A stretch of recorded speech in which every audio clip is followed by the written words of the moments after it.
Here we are back again, and we're going to go into some of the early events of our history. Perhaps one of the first was back in the 1940s. We were attempting to interject two agents into China. Well, the DC-3 that they were in got shot down and the crew was killed.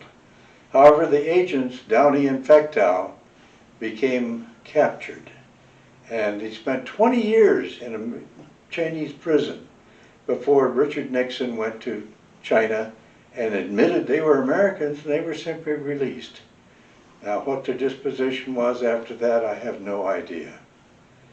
Next, the French were being beleaguered by the communist forces in Vietnam, who were attempting to oust the French from power.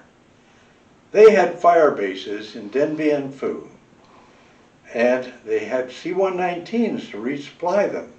However, they did not have any pilots for these airplanes. So they recruited Americans from Civil Air Transport to fly these airplanes.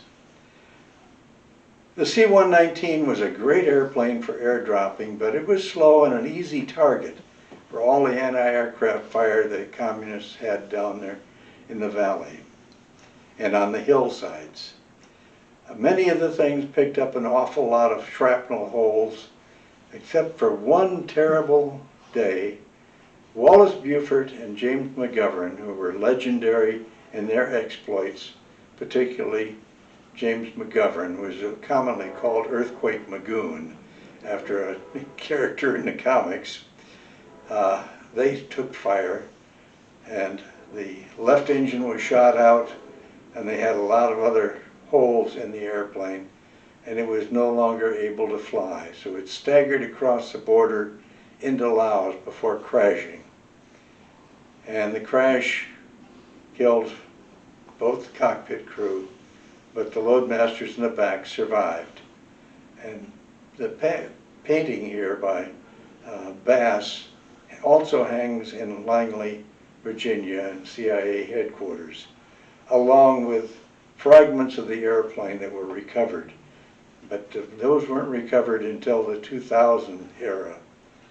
And he was also buried in Arlington Cemetery with honors, and his name and his co-pilot's name and all are on the wall in CIA headquarters in Langley, Virginia.